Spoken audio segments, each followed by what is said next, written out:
గడిచిన 5 ఏళ్లలో ఆంధ్రప్రదేశ్లో ఎటు చూసినా గుంతలు, గతుకుల రోడ్లు, కొత్తగా చెత్త పన్ను, సామాన్యులపై నెలకు 120 రూపాయల భారం, దేశంలోనే అత్యధిక పెట్రోల్ ధర.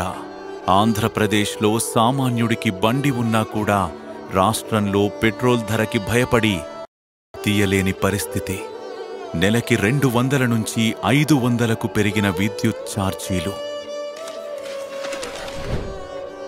ఆత్మహత్యలు, వలసలే దిక్కైన రైతాంగం. 16వ తేదీకి కూడా రాని ప్రభుత్వ ఉద్యోగుల జీతాలు. అప్పుల పాలవుతున్న సగటు మనిషి.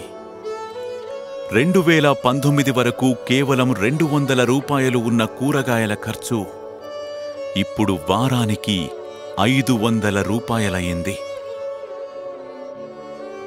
భారీగా పెరిగిన నిత్యావసరాల సరుకుల ధరలు.